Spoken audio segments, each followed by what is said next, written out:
Le Togo, cette porte d'entrée naturelle des investisseurs en Afrique de l'Ouest. Par le rythme particulièrement rapide de son développement, le Togo présente aujourd'hui bien d'atouts pour être le hub logistique de l'Afrique de l'Ouest, que ce soit au plan des infrastructures routières et de transport, du parc industriel, du choix de certaines grandes institutions financières sous-régionales et continentales d'y ériger leur siège. Sur le plan des infrastructures hôtelières et de loisirs, du développement agricole et de la culture, ce pays d'environ 8 millions d'habitants, avec sa taille modeste, s'impose en Afrique occidentale comme la porte naturelle d'entrée pour tout investisseur venant des continents asiatiques, européens et américains. Ceci grâce au leadership éclairé du président Faure Gnassingbé et avec l'appui des partenaires techniques et financiers, en se basant sur des atouts comme une gouvernance économique sérieuse et une amélioration du climat des affaires. Les secteurs prioritaires étant l'agriculture, les industries et manufactures, les technologies de l'information et de la communication et l'énergie. Le port de Lomé, doté d'équipements ultramodernes, avec une situation géostratégique confortable, est le plus grand port en eau profonde sur la côte du golfe de Guinée, avec plus de 17 mètres de profondeur. Cet atout lui permet d'accueillir aussi bien des navires marchands que minéraliers, à grand tonnage, en provenance de tous les continents et destinés aussi bien pour la consommation locale qu'aux autres pays de la région, sous plus de 15 millions de tonnes de trafic global par an. C'est le seul port qui permet de rallier plusieurs capitales en une journée, après des formalités de dédouanement simplifiées et dématérialisées.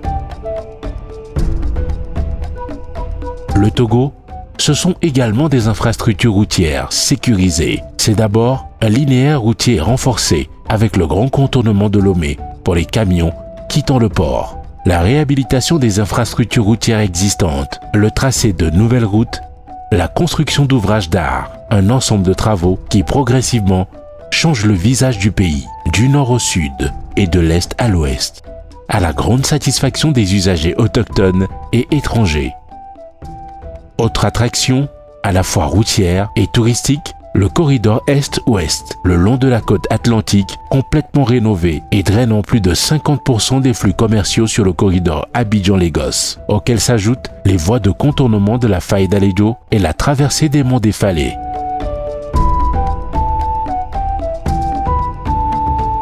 Aéroport Gnassingbé et Adema, un symbole de développement du Togo, une nouvelle aérogare hyper sophistiquée avec 150 millions de dollars d'investissement. Le système sécuritaire aux normes internationales reste un des meilleurs de la sous-région. Avec ses lourds investissements, l'aéroport de Lomé ambitionne d'accueillir 2 millions de passagers par an. Il est desservi par la plus grande compagnie aérienne au monde. Le Togo s'impose également dans la sous-région par le modeste mais encourageant rythme de son industrialisation. La liste des produits fabriqués par les industries togolaises est longue et variée. L'implantation des industries et la ruée des investisseurs sont favorisées par le climat des affaires, très attrayant, avec d'importantes facilités. Au Togo, le secteur agricole est en pleine mutation. L'agriculture contribue au produit intérieur brut à plus de 40%. Elle emploie une bonne partie de la population jeune.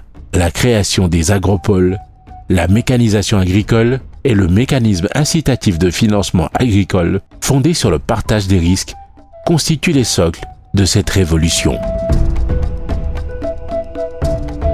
Avec ses belles plages, des hôtels, dont 2 février, qui figurent parmi les plus grands et majestueux de la sous-région, le Togo accueille près de 500 000 touristes par an, avec un impact certain sur toute la chaîne de production de richesse nationale. Au-delà des infrastructures et des efforts dans le domaine économique, ce dont le Togo est particulièrement fier, c'est de sa population jeune et dynamique, qui représente plus de 60% de la couche active. Des jeunes et femmes formés dans presque tous les secteurs d'activité et qui constituent l'avenir de la République togolaise. Un pays sécurisé par une armée professionnelle dont les mérites sont reconnus même en dehors des frontières nationales. Le Togo jouit également d'une stabilité, toute chose favorable au développement efficace des affaires. Et c'est chaque Togolaise et chaque Togolais d'origine ou résident qui s'en sent davantage fier.